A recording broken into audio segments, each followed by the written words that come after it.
Here's everything we know about Taika Waititi's new Star Wars movie so far.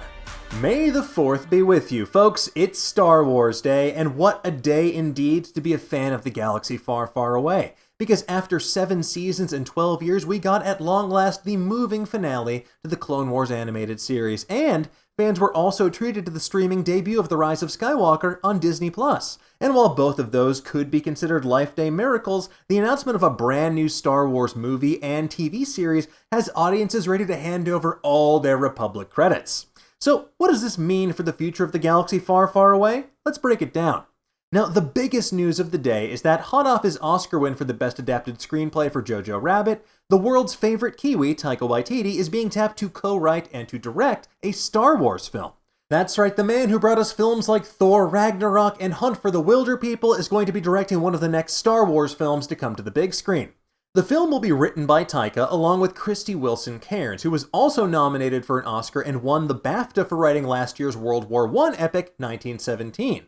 Now, of course, Waititi is no stranger to Star Wars. Last year, he was heavily involved in the first season of The Mandalorian on Disney+, both in front of and behind the camera. He starred in the series as the murderous droid IG-11, and he directed the season finale, Chapter 8, Redemption.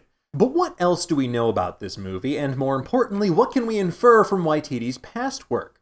Well, based on Taika's whole vibe with his other big studio film, Thor Ragnarok, we're guessing we could see a Star Wars movie that gets back to the series' pulp roots, balancing action and fun. Because not only does Waititi excel at creating these weird characters that connect with audiences on a human level, like Ricky Baker, or literally anyone in What We Do in the Shadows, he's also great at reinterpreting existing characters. I mean, this guy took Loki from an egomaniacal villain who killed countless people during the Battle of New York in the first Avengers movie into a fun anti-hero for the third Thor. Surprise! With former Game of Thrones showrunners Benioff and Weiss dropping out of their Star Wars project and nothing but rumors surrounding Rian Johnson's Star Wars plans, there are some major holes surrounding Lucasfilm's long-term plans for the galaxy far, far away.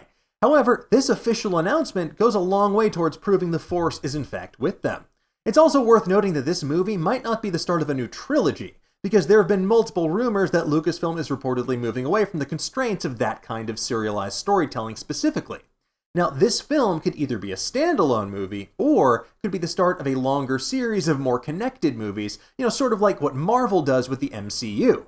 And speaking of Marvel, maybe this is the film that Kevin Feige is producing for Lucasfilm, The Guardians of the Galaxy Far, Far Away, but probably not, because at this point, Feige's a big enough name that he would definitely be announced right at the start as well.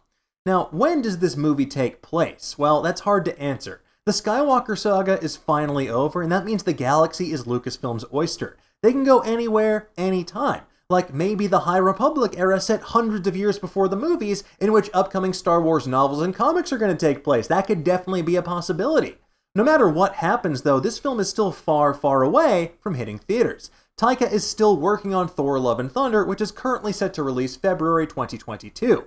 Of course, this wasn't the only bit of Star Wars news that we got from the HoloNet. Lucasfilm also officially confirmed that Russian doll creator Leslie Headland is hard at work on a brand new Star Wars series for Disney+. While we can only speculate in the broadest of strokes what might be in store for that show, based on Russian Doll, we're crossing our fingers for a Groundhog Day-esque loop that follows the bartender at the Mos Eisley Cantina. We also got reminders that Lucasfilm is still working on Disney Plus series based on Cassian Andor, Obi-Wan Kenobi, as well as The Mandalorian Season 2. So don't worry, we're not going to be experiencing Star Peace or even Star Mistis anytime soon. And that's the biggest Life Day miracle of all.